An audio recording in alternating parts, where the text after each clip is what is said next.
Hello বন্ধুরা, তোমাদের সকলকে basic maths with Suman YouTube চ্যানেলে স্বাগত। আজকের ক্লাসে আমি তোমাদের এসএসসি জিডির 20 ফেব্রুয়ারি 2025 এর থার্ড শিফটে আসা রিজনিং এর কোশ্চেনগুলো সলভ করাবো। তো চলো আজকের ক্লাসটা শুরু করি। কি বলছে দেখো, ইংরেজি বর্ণমালার ক্রম অনুসারে এন জে ডারবি একটি নির্দিষ্ট উপায়ে এলএক্স ও ওয়াই এর সাথে সম্পর্কিত, আর একইভাবে ভি জে এটি টিএইচ এক্স কিউ এর সাথে সম্পর্কিত। তাহলে পিজি এক্সএল কার সাথে সম্পর্কিত হবে? কি বলছে দেখো, এন জেড আর বি এটা কার সাথে সম্পর্কিত? এটা বলছে এল এক্স ও ওয়াই, এল এক্স ও ওয়াই। আর একটা কি বলেছে, ভি জে এ টি, এটা কার সাথে সম্পর্কিত? এটা বলছে টি এইচ এক্স কিউ। তাহলে প্রথমটা যদি আমি দেখি, এন কে লিখছে এল, এন আছে 14 নম্বরে, এল আছে 12 নম্বরে, মানে 2 ঘর পিছোচ্ছে। তাহলে এন কে এল লিখছে মানে 2 ঘর পিছোচ্ছে। আর দ্বিতীয়টাতে ভি কে লিখছে টি, এক্ষেত্রেও দেখো ভি আছে 22 নম্বরে, টি আছে 20 নম্বরে, এক্ষেত্রেও 2 ঘর পিছোচ্ছে মানে -2 হচ্ছে। আমাকে বের করতে বলেছে কি পিজি এক্সএল কার সাথে সম্পর্কিত। তাহলে পিজি এক্সএল, তাহলে পিও কি হবে? 2 ঘর পেছাবে, পি আছে 16 নম্বরে, তাহলে 2 ঘর পেছালে কি হয়? 14 নম্বরে যে আছে সে হবে, মানে 2 ঘর পেছালে কি হয়? এন হবে। তাহলে আমার যে অ্যান্সারটা হবে তার প্রথম লেটারটা হবে এন। আচ্ছা, আমার দেখো একটা অপশনের প্রথম লেটারটা এন আছে, তাহলে আমার অ্যান্সার এটাই হবে, অপশন সি যেটা দিয়েছে সেটাই হবে। তো আমি পরেরটাও দেখে নিই যে মিলছে নাকি। আচ্ছা, জেড এর পরে দেখো এক্স করেছে, জেড আছে 26 নম্বরে, জেড কে লিখেছে এক্স মানে 24 নম্বরে লিখেছে, মানে এক্ষেত্রেও -2 করেছে। জে কে লিখেছে এইচ দ্বিতীয়টাতে, এক্ষেত্রেও দেখো 2 ঘর পিছিয়েছে মানে -2 করেছে। তাহলে জি কে কি লিখবে? 2 ঘর পিছাবে, তাহলে জি 2 ঘর পিছালে কি হয়? ই হয়। তার মানে আমার এন এর পরে আমার কি আসবে? এন এর পরে আমার ই আসবে। দেখো অপশন সি তে এন এর পরে ই আছে, আর করে আমার দেখার দরকার নেই, তোমরা বাকিটা করে নিও, দেখবে এটাই আসবে। তারপরেরটা কি বলছে দেখো, ইংরেজি বর্ণমালার ক্রম অনুসারে আর কিউ এ জেড একটি নির্দিষ্ট উপায়ে জে এম এস ভি এর সাথে সম্পর্কিত। তাহলে আর কিউ এ জেড এটা কার সাথে সম্পর্কিত বলছে? J M S V. আর একটা কি L A U J, L A U J এটা কার সাথে? D M D W M F এর সাথে, এম এফ এর সাথে। তাহলে আমাকে বের করতে হবে কি এন ও ডাব্লিউ এক্স কার সাথে সম্পর্কিত, এন ও ডাব্লিউ এক্স। আচ্ছা, আমি আগে ফার্স্টের লেটারটা দেখি। আর কে লিখছে দেখো জে, আর কে লিখছে জে। আচ্ছা, আর আছে কত নম্বরে? আর আছে আমার 18 নম্বরে, আর জে আছে কত নম্বরে? 10 নম্বরে। তাহলে 18 থেকে 10 এ গেছে মানে 8 ঘর পিছিয়েছে, মানে -8 করেছে। দ্বিতীয়টাতে দেখি এল কে লিখেছে ডি, এল আছে 12 নম্বরে, ডি আছে 4 নম্বরে, তাহলে এক্ষেত্রেও দেখো 8 ঘর পিছিয়েছে মানে -8 করেছে। তাহলে এন কে কি লিখবে? এন আছে 14 নম্বরে, 8 ঘর পেছালে কি হয়? 14 থেকে 8 ঘর পেছালে 6 নম্বরে যে আছে সে হবে, মানে এফ হবে। 8 ঘর পেছালে কি হবে? এফ হবে। আচ্ছা, সবকটা অপশনেরই দেখো ফার্স্টের লেটারটা এফ আছে। সেকেন্ড লেটার দেখি, কিউ কে লিখেছে এম, কিউ আছে কত নম্বরে? 17 নম্বরে, এম আছে 13 নম্বরে, তাহলে 17 থেকে 13 মানে 4 ঘর পিছিয়েছে মানে -4। দ্বিতীয়টাতে কি করেছে? এ কে লিখেছে ডাব্লিউ, এর থেকে দেখো 4 ঘর পেছালেই ডাব্লিউ আসে, মানে জেড ওয়াই এক্স আর ডাব্লিউ 4 ঘর পেছাচ্ছে, মানে এক্ষেত্রেও -4 করেছে। তাহলে ও কে কি লিখবে? ও আছে 15 নম্বরে, 4 ঘর পেছালে হচ্ছে 11 নম্বরে যে আছে সেটা হবে, মানে কে হবে। তাহলে এফ এর পরে কে আসবে? কে আসবে। তো দেখো একটা অপশনেই এফ এর পরে কে আছে, অপশন ডি তে, তাহলে আমার অ্যান্সার অপশন ডি হবে। বাকি তোমরা করে দেখতে পারো, অপশন ডি আসবে। তারপরেরটা কি বলছে দেখো, select the option figure in which the given figure x is embedded. এই ফিগারটা, এদের এই চারটে অপশনের মধ্যে কার মধ্যে এই ফিগারটা রয়েছে? তো একটু অপশনটা খেয়াল করে, বি নম্বর অপশনটা যদি দেখো, এই পোর্শনটুকু, এই দাগটা গেছে, তারপরে এই দাগটা এসেছে, আহা, তারপরে এই দাগটা উঠেছে, আর এই দাগটা, এই দাগটুকুর মধ্যেই দেখো এই যে ইয়েটা দিয়েছে, আমি যেটা মার্ক করলাম সেটা এর মধ্যে রয়েছে। তাহলে আমার অ্যান্সার হবে অপশন বি, অপশন বি এর মধ্যে এই পিকচারটা রয়েছে। তারপরেরটা কি বলছে দেখো, পুশিং শব্দের প্রতিটি অক্ষর ইংরেজি বর্ণানুক্রমিক ক্রমে সাজানো হলে কতগুলি অক্ষরের অবস্থান অপরিবর্তিত থাকবে? তাহলে পুশিং কে আগে লিখি, P U S H I N G. এটাকে কি বলেছে? ইংরেজি বর্ণমালার ক্রমে, মানে এ থেকে জেড অব্দি যে আগে বসে এই লেটার গুলোর মধ্যে তাকে আগে বসাবো, যে পরে বসে তাকে পরে বসাবো। তা এই যে লেটার গুলো রয়েছে সবার আগে কে বসে এই লেটার গুলোর মধ্যে? জি বসবে। তাহলে সবার আগে কি বসবে? জি। তারপরে কে বসবে? এইচ বসে, তারপরে বসাবো এইচ কে। তারপরে কে বসে? আই বসে, তারপরে বসাবো আই কে। আচ্ছা, তারপরে কে বসে? বাকিগুলোর মধ্যে এন বসে, তারপরে বসাবো এন কে। তারপরে কে বসে? পি বসে, তারপরে বসাবো পি কে। তারপরে কি? এস বসে, তারপরে বসাবো এস কে, তারপরে কে বসবে, ইউ বসে, তারপরে বসাবো ইউ কে। তাহলে আমি নতুন লেটার ক্লাস্টার কি পেলাম, এই যে G H I N P S U. তাহলে আমার কি কোনো লেটারের অবস্থান কি পরিবর্তিত হচ্ছে? আচ্ছা দেখো, এখানে পি এর জায়গায় জি, ইউ এর জায়গায় এইচ, এস এর জায়গায় আই, এইচ এর জায়গায় এন, আই এর জায়গায় পি, এন এর জায়গায় এস, সবার অবস্থানে দেখো চেঞ্জ হয়েছে। এখানে যদি জি এর জায়গায় জি বসতো তাহলে আমি অপরিবর্তিত থাকতো, কিন্তু কোনো লেটারের অবস্থানই কিন্তু অপরিবর্তিত নেই, সবার অবস্থানই চেঞ্জ হয়েছে। তাহলে কতগুলি লেটারের অবস্থান অপরিবর্তিত? একটাও না, মানে জিরোটা। অপশন এ হবে। তারপরেরটা কি বলছে দেখো, একটি পাশার মুখমণ্ডল, পাশা বলতে লুডোর ছক্কা বলতে পারো, N R P I T এবং ই এই অক্ষরগুলো দ্বারা চিহ্নিত। তাহলে একই পাশার দুটো অবস্থান এখানে এই ছবিতে দেখিয়েছে, কোন মুখটি ই মুখের বিপরীতে।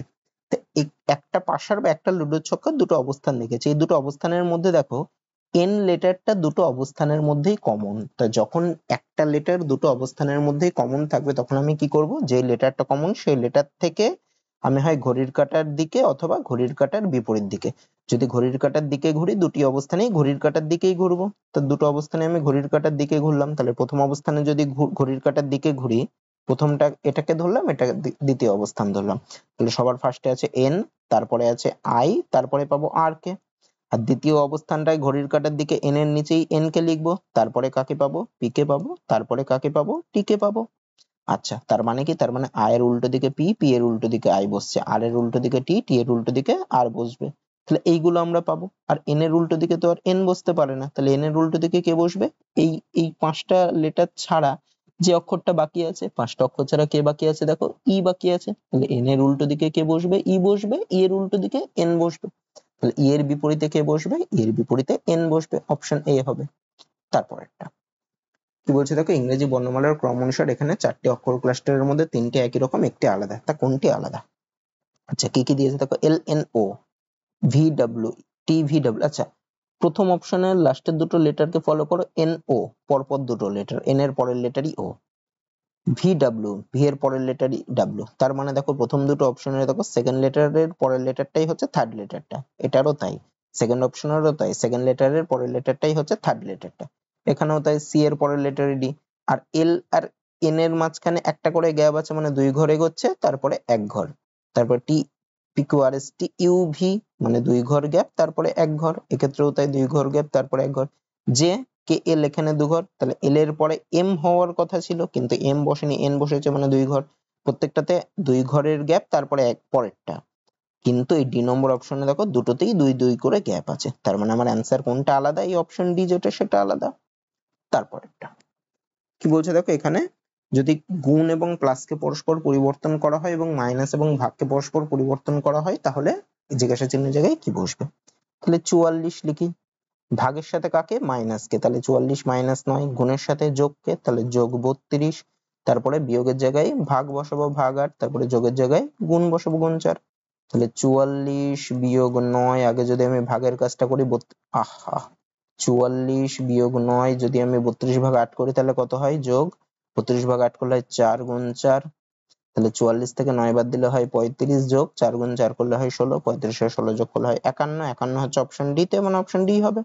তারপরেরটা কি বলছে দেখো, একটি নির্দিষ্ট কোড ল্যাঙ্গুয়েজে, এখানে দাড়ি হবে না, এখানে কমা হবে, i@z মানে আই জেড এর স্বামী, i স্টার জেড মানে আই জেড এর মা, i ডলার জেড মানে আই জেড এর কন্যা, এবং i হ্যাশ জেড মানে আই জেড এর পিতা।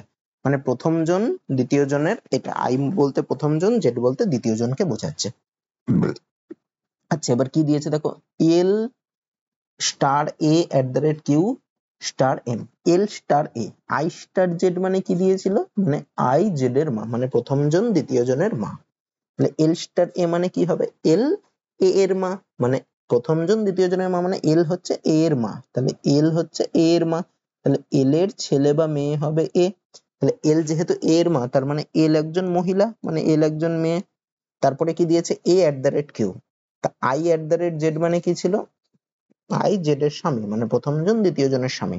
তাহলে a@q মানে কি হবে, এ হবে কিউ এর স্বামী, তাহলে এ হবে কিউ এর স্বামী, মানে এ আর কিউ হচ্ছে স্বামী স্ত্রী, আমি এইভাবে লিখলাম, যেখানে এ হচ্ছে কিউ এর স্বামী, তার মানে এ একজন ছেলে, কিউ হচ্ছে একজন মেয়ে। তারপরে আবার Q star M, I star Z মানে কি ছিল, আই জেড এর মা, তাহলে কিউ স্টার এম মানে কি হবে, কিউ হবে এম এর মা, তাহলে কিউ আবার এম এর মা, তাহলে কিউ এর ছেলে বা মেয়ে হচ্ছে এম, মানে এ এরও ছেলে বা মেয়ে হচ্ছে এম। আচ্ছা, আমাকে কি বের করতে বলেছে, এল কিভাবে কিউ এর সাথে সম্পর্কিত। তাহলে এল কোথায়, এল আছে এখানে, কিউ কোথায়, কিউ আছে এখানে। তাহলে এল কিউ এর সাথে কিভাবে সম্পর্কিত, দেখো কিউ এর স্বামী হচ্ছে এ, তার মা হচ্ছে এল। তাহলে এল কিউ এর কে হয়, কিউ এর স্বামীর মা হয়, মানে অপশন সি তে দেখো স্বামীর মা আছে, তাহলে অপশন সি হবে। তারপরেরটা কি বলছে দেখো এখানে প্রশ্নবোধক চিঠির জায়গায় কি বসবে। আচ্ছা আমি যদি ফার্স্টের লেটারটা সবার প্রথমে দেখি কি কি আছে, এফ আছে, দ্বিতীয়টার ফার্স্ট লেটার জি, মানে এফ এর পরের লেটারই জি, তারপরের লেটারই এইচ, তারপরের লেটারই আই, তাহলে তারপরের লেটারই কি হবে, জে হবে। মানে আমার যে অ্যান্সার হবে তার প্রথম লেটারটা হবে জে। এই বি নম্বর আর ডি নম্বর অপশনে দেখো জে আছে, মানে এই দুটোর মধ্যে একটা হবে। আচ্ছা এবার সেকেন্ড লেটারটা দেখি, প্রথমটা সেকেন্ড লেটার এন, তারপরেরটা সেকেন্ড লেটার ও, এন ও, তারপরেরটার পি, তারপরেরটার কিউ, তাহলে কি পরপর যাচ্ছে, এন ও পি কিউ, তারপরে কি হবে আর হবে। জে এর পরে আর দেখো এই বি তেও আছে, ডি তেও আছে। আচ্ছা তারপরটা থার্ড লেটার দেখি, প্রথমটার ভি, ডাব্লিউ এক্স ওয়াই, তাহলে ওয়াই এর পরে কি হবে, জেড হবে। তাহলে জে আর জেড যে অপশনটা সেটা হবে অপশন ডি হবে। তারপরটা কি বলছে দেখো এখানে জিজ্ঞাসা চিহ্নের জায়গায় কি হবে। তাহলে দেখো প্রথমে 153, 128, 105, 84, 65, মানে কমতে কমতে গেছে, 153 থেকে 128 হলো, কত কমলো, এখানে দেখো 22 আর 3 25 কমলো। তারপরে 128 থেকে 105 হলো, কত কমলো, এখানে 23 কমলো। 105 থেকে 84 হলো, কত কমলো, 16 এর 5 21 কমলো। 84 থেকে 65 হলো, কত কমলো, 19 হলো। মানে এই যে যত যত কমছে এদের মধ্যে আবার দেখো 2 2 করে কমছে, 25 থেকে 23 মানে 2 কমলো, 23 থেকে 21 মানে 2 কমলো, 21 থেকে 19 মানে 2 কমলো, তাহলে তারপরে আরো 2 কমবে, মানে তফাৎটা কত হবে, 19 থেকে 2 কমলো 17 হবে। তার মানে জিজ্ঞাসা চিহ্নের জায়গায় কি হবে, 65 থেকে আরো 17 কম, 65 থেকে 17 কম করলে কত হয়, 48 হয়। মানে আমার অ্যান্সার হবে অপশন ডি 48। তারপরেরটা কি বলছে দেখো এখানে, এই শ্রেণীগুলোর মধ্যে সঠিক ভেন চিত্রটি কি হবে। আম বলেছে, ফল বলেছে, টেবিল বলেছে। দেখো আম কি, আম একটা ফল, তাহলে ফলের মধ্যে থাকবে, এটা যদি ফল হয় তার ভিতরে থাকবে আম, আর টেবিল আলাদা, মানে এই টাইপ এর যেই ভেন চিত্র সেটা। এই দেখো এই অপশন এ মানে হচ্ছে এতটুকু জুড়ে অপশন এ, তা এটাই আমার অ্যান্সার হবে। এই যে ফলের মধ্যে আম মানে এটা, আর টেবিল আলাদা, এটা অপশন এ হবে এই চিত্রটা। তারপরটা কি বলছে দেখো, একটি কোড ল্যাঙ্গুয়েজে WGOA কে লিখছে 68, মানে WGOA এটাকে লিখছে কত, 68। আর কি ISLT এটাকে লিখছে কত, 54। আমাকে বের করতে হবে কি DXRI কে কি লিখবে, DXRI কে কি লিখবে। আচ্ছা ডাব্লু, ডাব্লু কত নম্বরে আছে, ডাব্লু দেখো 23 নম্বরে আছে, তাহলে ডাব্লু জায়গায় আমি বসালাম 23। জি কত নম্বরে আছে, জি আছে 7 নম্বরে। ও কত নম্বরে আছে, ও আছে 15 নম্বরে। এ আছে 1 নম্বরে। তো এদের সবাইকে যদি আমি যোগ করি তাহলে কত হয়, 23 এর সাথে হয় 30, 30 আর 15 হয় 45, 45 এর একে হয় 46। আচ্ছা 46 থেকে 68 অনেকটা দূরে, কোনো লজিকে পড়ছে না। এবার আমি যদি উল্টো দিক থেকে ডাব্লুর অবস্থান বের করি তাহলে কত হবে, ডাব্লুর সোজা দিক থেকে অবস্থান 23 হলো, উল্টো দিক থেকে অবস্থান কি 27 থেকে 23 বাদ দিলে বেরিয়ে যাবে, মানে সোজা দিকের অবস্থানকে 27 থেকে সোজা দিকের অবস্থান বাদ দিলে উল্টো দিকের অবস্থান বেরোয়।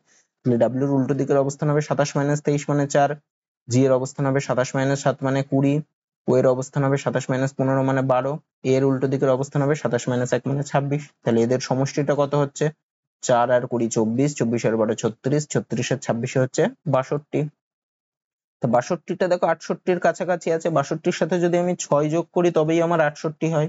তাহলে আমি একটা লজিক কি পেলাম, উল্টো দিকের অবস্থানগুলো বের করব, তাদের যোগ করে তার সাথে 6 যোগ করলে আমার এটা আসতে পারে। এটা প্রথমটাতে আসলে, এবার দেখি দ্বিতীয়টাতে আসছে নাকি উল্টো দিকের অবস্থানগুলো। আচ্ছা আয়ের সোজা দিকের অবস্থান হচ্ছে 9, তাহলে উল্টো দিকের অবস্থান কত হবে, 27 - 9 মানে 18। এস এর সোজা দিকের অবস্থান হচ্ছে 19, তাহলে উল্টো দিকের অবস্থান কত হবে, 27 - 19 মানে 8। এল এর সোজা দিকের অবস্থান হচ্ছে 12, উল্টো দিকের অবস্থান কত হবে, 27 - 12 মানে 15। টি এর সোজা দিকের অবস্থান 20, উল্টো দিকের অবস্থান কত হবে, 27 - 20 মানে 7। তাহলে এদের সবাইকে যোগ করি, 18 এর 8 যোগ করলে হয় 26, 26 এর 15 হয় 41, 41 এর সাথে হয় 48। আমাকে দিয়েছে কত, 54, তার মানে 48 এর সাথে 6 যোগ করলে আমার 54 আসছে। তাহলে আমার এখানে কোন লজিক কাজ করছে, যেই লেটার গুলো দিয়েছে তাদের উল্টো দিকের অবস্থানগুলো বের করে সেগুলো যোগ করে তার সাথে আরো 6 যোগ করতে হবে। তাহলে ডি এর সোজা দিকের অবস্থান 4, তাহলে উল্টো দিকের অবস্থান কত, 27 - 4 মানে 23। এক্স এর সোজা দিকের অবস্থান 24, উল্টো দিকের অবস্থান কত, 27 - 24 মানে 3। আর এর সোজা দিকের অবস্থান 18, উল্টো দিকের অবস্থান কত, 27 - 18 মানে 9। আয়ের সোজা দিকের অবস্থান 9, তাহলে উল্টো দিকের অবস্থান হবে 18। এবার কি করবে, এদের সবাইকে যোগ করব, 23 আর 3 যোগ করলে হয় 26, 26 আর 9 হয় 35, 35 আর 18 হয় 53। তার সাথে কি করতে হবে, আরো 6 যোগ করতে হবে, তবেই আমার অ্যান্সার বেরিয়ে যাবে। তাহলে 53 যোগ 6 করলে কত হয়, 59। তাহলে আমার অ্যান্সার হবে অপশন ডি 59। তারপরে কি বলছে দেখো, EF G H J K এবং এল একটি বৃত্তাকার টেবিলের চারপাশে কেন্দ্রের দিকে মুখ করে বসে আছে। তাহলে 7জন বসে আছে, তাহলে আমি কি করবো, একটা বৃত্তাকার টেবিলের মতো একটা বৃত্ত আঁকি। 7জন বসে আছে মানে আমি 7টা দাগ দেবো, 1টা 2টো 3টে 4টে 5টা 6টা 7টা, এটা সবাই কেন্দ্রের দিকে মুখ করে মানে এই দিকে এরকম করে মুখ করে বসে আছে। আচ্ছা, তারপরে কি বলছে, কে হলো এল এবং জি উভয়েরই নিকটতম প্রতিবেশী, মানে কে এল এরও পাশে বসেছে, জি এরও পাশে বসেছে, মানে কে এল আর জি এর মাঝে বসেছে। আচ্ছা, তারপরেরটা আমি দেখি কি বলছে দেখো, জি এফ এর বাম দিকে তৃতীয় স্থানে বসেছে অবস্থিত। তাহলে জি অবস্থিত হচ্ছে এফ এর বাম দিকে তৃতীয় স্থানে, তাহলে এফ কে যদি আমি এখানে বসাই, এফ এর বাম দিক মানে এই দিক, যেহেতু কেন্দ্রের দিকে মুখ করে বসেছে, তাহলে এফ এর বাম দিকে তৃতীয় অবস্থানে জি, এটা হচ্ছে প্রথম অবস্থান, এটা দ্বিতীয় অবস্থান, এটা তৃতীয় অবস্থান, তাহলে এখানে জি বসবে, জি কে বসিয়ে দিই। তারপরে কি বলছে, ই এফ এর বাম দিকে অবস্থিত, ইএফ এর এটা হবে ঠিক বাম দিকে, হ্যাঁ ইএফ এর ঠিক বাম দিকে হবে, এটা ভুল লেখা হয়েছে, ইএফ এর ঠিক বাম দিকে, তাহলে ই আছে এফ এর ঠিক বাম দিকে, এফ এখানে অবস্থিত, তাহলে এফ এর ঠিক বাম দিকেই মানে ই তাহলে এখানে থাকবে। তারপরে কি রয়েছে, এইচ জি এর নিকটতম প্রতিবেশী নয়, তাহলে এইচ জি এর নিকটতম, আচ্ছা এবার আমি যদি প্রথমের ইয়েটাতে পড়ি, প্রথমটাতে পড়ি, কে হলো এল এবং জি উভয়েরই নিকটতম প্রতিবেশী, তাহলে কে এল ও জি এর মাঝে অবস্থিত, তাহলে এল ও জি এর মাঝে যদি কে অবস্থিত হয়, তাহলে কে কোথায় অবস্থিত হতে পারে, কে তাহলে এখানে অবস্থিত হবে আর এল এখানে অবস্থিত হবে, এটাই সম্ভব, তাছাড়া সম্ভব না। আচ্ছা, এবার লাস্টেরটা কি বলেছিল, এইচ জি এর নিকটতম প্রতিবেশী নয়, মানে এইচ জি এর পাশে বসে নেই, তাহলে এইচ জি এর পাশে বসে নেই মানে এইচ কোথায় বসতে পারে, এইচ তাহলে এখানে বসতে হবে, তাছাড়া জি এর এখানে বসলে জি এর পাশে বসে যাচ্ছে, তাহলে এখানে কে বসবে, বাকি যে আছে সে বসবে, বাকি কে আছে, জে আছে, তাহলে এখানে জে বসবে, তাহলে সবার অবস্থান পেয়ে গেলাম। কি বের করতে বলেছে, জে এর বাম দিকে তৃতীয় স্থানে কে অবস্থিত, জে এর বাম দিকে তৃতীয় স্থানে কে, প্রথম অবস্থান এটা, দ্বিতীয় অবস্থানে কে, তৃতীয় অবস্থানে এল, তাহলে জে এর বাম দিকে তৃতীয় অবস্থানে কে অবস্থিত, এল অবস্থিত, মানে আমার অ্যান্সার হবে অপশন সি। তারপরেরটা কি বলছে দেখো, এখানে প্রদত্ত চিত্রটি চিহ্নিত করুন যেটা এই লজিকটাকে সম্পূর্ণ করবে। আচ্ছা, আমি যদি তীরগুলোকে ফলো করি, প্রথম তীরটা ছিল এইখানে, তারপরের তীরটা দেখো এই দিকে হয়েছে, তা কতটা ঘুরেছে দেখো, ঘড়ির কাঁটার দিকে বেঁকেছে, প্রথমেরটা ছিল এই দিকে, তারপরটা হলো এদিকে, তাহলে কত কোণ করলো দেখো, এখানে 45 ডিগ্রি কোণ করেছে। আচ্ছা, তারপরেরটা কোথায় দেখো, তীরটা এইদিকে হয়ে গেছে, মানে দ্বিতীয় অবস্থানটা ছিল এইদিকে, তৃতীয় অবস্থানটা এইদিকে, মানে এই কোণটা কত করলো, প্রায় 90 ডিগ্রি কোণ করেছে। আচ্ছা, তৃতীয় অবস্থানটা দেখো এরকম ছিল, চতুর্থ অবস্থানটা এইদিকে হলো, তাহলে কত করলো, 45 ডিগ্রি ঘুরলো ঘড়ির কাঁটার দিকে। তাহলে দেখো প্রথমে ঘুরলো 45 ডিগ্রি, তারপরে ঘুরলো 90 ডিগ্রি, তারপরে আবার ঘুরলো 45 ডিগ্রি, তাহলে পরেরটা কত ঘুরবে, এই অবস্থানে ছিল, তাহলে একবার 45 ঘুরছে, 90 ঘুরছে, আবার 45 ঘুরছে, তারপর একটা 90 ঘুরবে, 90 ঘুরবে মানে কোন দিকে ঘুরবে, এই দিকে ঘুরবে, তবেই এটা 90 ডিগ্রি হবে। তাহলে তীরের মুখটা কোন দিকে হবে, তীরের মুখটা হবে এইদিকে। তা এই চারটে অপশনের মধ্যে দেখো একমাত্র সি নম্বর অপশনে তীরের মুখটা এইদিকে আছে, তাহলে আমার অ্যান্সার হবে অপশন সি হবে।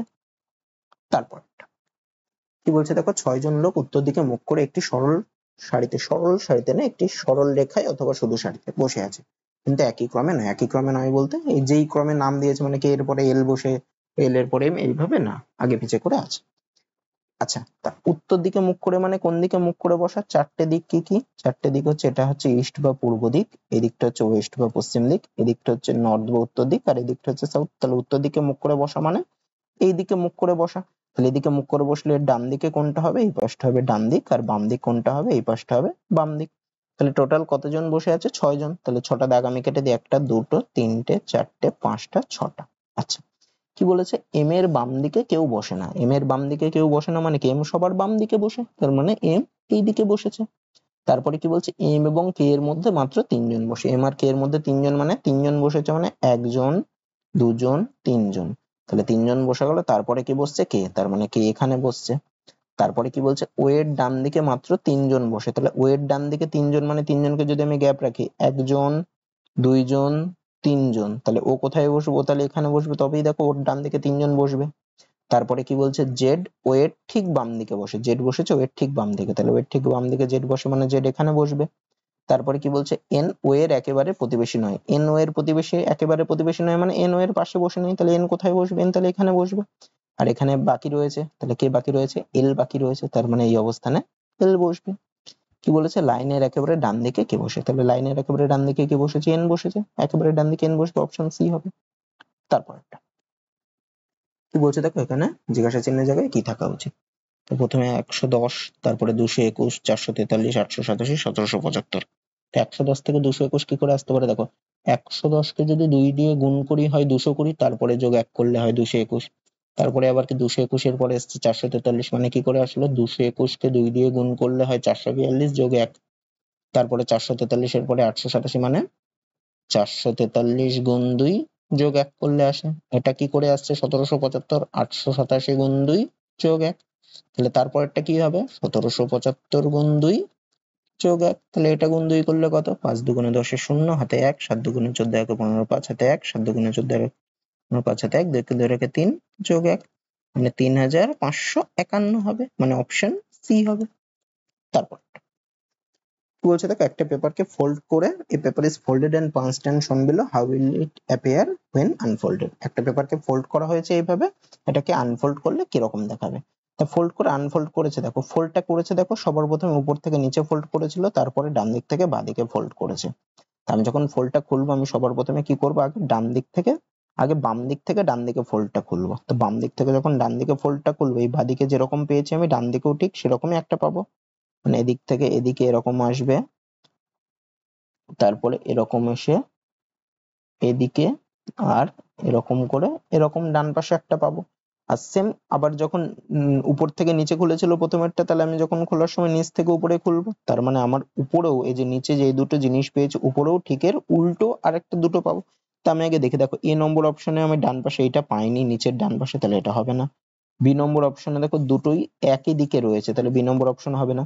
সি নম্বর অপশনে দেখো দুটো উল্টো দিকে রয়েছে, হতে পারে। ডি নম্বর অপশনেও দেখো এটা হতে পারে। কিন্তু এবার যখন আমি নিচ থেকে উপরে ফোল্ডটা খুলবো, তখন আমার এটা কি হয়ে যাবে, এই যে নিচের যে দুটো পেয়েছি সেটা গিয়ে উপরে গিয়ে কি হয়ে যাবে, উল্টে যাবে। কিন্তু এই সি নম্বর অপশনে দেখো এই দুটো নিচেও যেরকম ছিল, উপরেও সে একই দিকে মুখ করে রয়েছে, উল্টায়নি, তার মানে সি নম্বর অপশনটা হবে না। দেখো ডি নম্বর অপশনে দেখো নিচের এই জিনিসটা উপরেরটাতে গিয়ে উল্টে গেছে, আর এই জিনিসটাও উপরেরটাতে গিয়ে উল্টে গেছে, তাহলে আমার অ্যান্সার হবে অপশন ডি হবে। তারপরেরটা কি বলছে, তোকে স্টেটমেন্ট কনক্লুশন দিয়েছে, অল ট্রেকস আর হাইকস, সবকটা ট্রেকই হাইক। তাহলে এটা যদি ট্রেক ধরি, সবকটা ট্রেকই হাইক, মানে ট্রেকের বাইরে দিয়ে হাইক হবে, তো ভিতরেরটা যদি ট্রেক হয়, বাইরেরটা তাহলে হাইক। কি বলছে, সাম হাইকস আর ক্লাইম্বস, মানে কিছু হাইক ক্লাইম্ব, কিছুটা হাইক ক্লাইম্ব, মানে ছবিটা আমার এরকম হবে, কিছুটা হাইক ক্লাইম্ব, মানে এটা যদি হাইক হয় এটা তাহলে ক্লাইম্ব। কি বলছে, অল ওয়াকস আর ক্লাইম্বস, মানে সবকটা ওয়াকই ক্লাইম্ব, তাহলে সবকটা ওয়াকই ক্লাইম্বের মধ্যে থাকবে। তাহলে সবকটা ওয়াক, এগুলো যদি আমি ওয়াক করি, তাহলে সবকটা ওয়াক ক্লাইম্বের মধ্যে রয়েছে, তাহলে আমার ছবিটা এরকম হবে। কনক্লুশন কি বলছে, সাম ওয়াকস আর ট্রেকস, মানে কিছু ওয়াক ট্রেক, কিছু ওয়াক মানে এইটা, তারা কি ট্রেকের মধ্যে থাকছে, কিছু ওয়াক ট্রেক না, কিছু ওয়াক ট্রেকের মধ্যে থাকছে না, তাহলে এটা হবে না। দ্বিতীয়টা কি বলছে, সাম ওয়াকস আর হাইক, কিছু ওয়াক হাইক, কিছু ওয়াককে হাইকের মধ্যে থাকছে না, আমার বলেনি কোথাও কিছু ওয়াক হাইক, তাহলে আমার 2 নম্বরটাও হবে না। এটা কোন কনক্লুশনটা ফলো করছে দেখো, একও ফলো করছে না, দুইও ফলো করছে না, মানে কোনো কনক্লুশনই ফলো করছে না, neither conclusion 1 not to follow, মানে অপশন বি হবে। তারপরটা কি বলছে দেখো, একটি কোড ল্যাঙ্গুয়েজে XIAP কে লিখছে 60, XIAP এটাকে লিখছে 60, তারপরে কি NGQC, NGQC এটাকে লিখছে কত 51, আর কার বের করতে হবে, TFIZ, TFIZ এটা কত। আচ্ছা আমি যদি এদের অবস্থানটা দেখি, x কত নম্বরে আছে, x আছে 24 নম্বরে, i কত নম্বরে আছে, i আছে 9 নম্বরে, a কত নম্বরে আছে 1 নম্বরে, p কত নম্বরে আছে 16 নম্বরে। এদের যদি সবাইকে আমি যোগ করি কত হয়, 24 আর 9 যোগ করলে হয় 33, 33 এর একে যোগ করলে হয় 34, 34 আর 16 যোগ করলে হয় 50। আচ্ছা 50 থেকে 60 আসতে পারে, 50 এর সাথে যদি 10 যোগ করি 60 আসছে। আমি পরেরটাকেও দেখে নিই এরম লজিক পড়ছে নাকি। n কত নম্বরে আছে, 14 নম্বরে, g আছে 7 নম্বরে, q আছে 17 নম্বরে, c আছে 3 নম্বরে। এদের সবাইকে যোগ করলে কত, 14 এর সাথে 21, 21 আর 17 হয় 38, 38 আর 3 41। হ্যাঁ এক্ষেত্রেও দেখো এদের অবস্থানগুলো যেই নম্বরে আছে সেই নম্বরগুলোকে যোগ করে তার সাথে আরো যদি 10 যোগ করি, তবেই দেখো যেটা দিয়েছে সেটা চলে আসছে। তাহলে আমি কি করব, টি এর অবস্থান কত, টি আছে 20 নম্বরে, এফ কত নম্বরে আছে 6 নম্বরে, আই আছে 9 নম্বরে, যেটা আছে 26 নম্বরে। এদের অবস্থানগুলোকে যোগ করি, 20 আর 6 26, 26 আর 9 35, 35 আর 26 হচ্ছে 61। তাহলে কি করতে হবে, তার সাথে আরো 10 যোগ করতে হবে, 61 আর 10 যোগ করলে কত হয়, 71 হয়। তাহলে আমার অ্যান্সার হবে অপশন সি। তারপরটা কি বলছে দেখ, এখানে ফাঁকা জায়গায় কি বসাতে হবে। তাহলে দেখো কতগুলো এখানে কতগুলো লেটার আছে, যদি ড্যাশ গুলোকে ধরে দেখো টোটাল 20টা লেটার আছে। আমি কি করে, আমি চারটে চারটে করে ভেঙে নেব, প্রথমে 4টে ভাঙলাম, তারপরে 4টে ভাঙলাম, তারপরে 4টে ভাঙলাম, তারপরে 4টে ভাঙলাম, এইভাবে চারটে চারটে করে ভেঙে নিলাম। এবার যদি আমি সব এই যেইগুলোকে ভেঙেছি, ভাঙার পরে দেখো যদি আমি প্রত্যেকটা ভাঙার যেই 4টে করে লেটার পেয়েছি তাদের লাস্টের লেটার গুলো যদি ধরি, প্রথমটা লাস্টের লেটার আছে বি, তারপরটা লাস্টের লেটার ই, তারপরটা এইচ, তারপরে ড্যাশ, তারপরে ড্যাশ। আচ্ছা, তাহলে বি এর পরে ই, বি এর পরে ই মানে কত? বি দেখো 2 নম্বরে, ই আছে 5 নম্বরে, মানে 3 ঘর গ্যাপ আছে, মানে 3 ঘর এগিয়েছে, +3। ই থেকে এইচ, এটাও দেখো 3 ঘর এগিয়েছে, মানে +3। তাহলে এইচ এর পরের লেটার কি হবে? আরো 3 ঘর এগোবে, তার মানে কত হবে? 3 ঘর গেলে 11 নম্বরে যে আছে সে হবে, মানে এখানে কে বসবে? কে হবে। লাস্টেরটারও লাস্টের লেটার কি হবে? আরো 3 ঘর এগোবে, তাহলে 11 থেকে 3 ঘর এগোলে কি হবে সবার লাস্টে? এন হবে, আরো 3 ঘর এগোলে। তাহলে আমার যে অ্যান্সারটা হবে তার লাস্টের দুটো লেটার কি হবে? কে আর এন। তাহলে আমি অপশনটা একটু যদি ফলো করে, এ নম্বর অপশনে দেখো লাস্টের দুটো লেটার কে আর এন আছে, বাকি একটা অপশনেও নেই, তাহলে আমার অ্যান্সার হবে অপশনে। এবার একই রকম করে তুমি যদি থার্ড লেটারটা দেখো, এফ রয়েছে প্রথমে, তারপরে রয়েছে আই। এফ আছে 6 নম্বরে, আই আছে 9 নম্বরে, এক্ষেত্রেও 3 ঘরে গিয়েছে। তাহলে আই এর পরে কি আরো 3 ঘরে এগোবে, তাহলে আই 9 নম্বরে আছে, আরো 3 ঘরে গেলে কি হবে? 12 নম্বরে যে আছে সে হবে, মানে এন হবে। তাহলে এক্ষেত্রে এই সরি এন না, এল হবে এখানে, তারপরের গুলো নেই, তার মানে এর আগের লেটারটা হবে এল। দেখো এই এ নম্বর অপশনে রয়েছে, তো আমার পুরোটা করার দরকার নেই, এখানে আমি অ্যান্সার পেয়ে যাচ্ছি, আমার অ্যান্সার হবে অপশনে। তো আজকে ক্লাসটা তোমাদের এত দূরই থাকছে, আশা করি তোমাদের ক্লাসটা ভালো লেগেছে। ভিডিওটা ভালো লেগে থাকলে ভিডিওটাতে একটা লাইক করে দিও, আর এই চ্যানেলে নতুন হলে এই ধরনের ভিডিও পেতে গেলে চ্যানেলটাকে সাবস্ক্রাইব করে দিও। আজকে এত দূরই থাকছে, দেখা হচ্ছে পরের ভিডিওতে।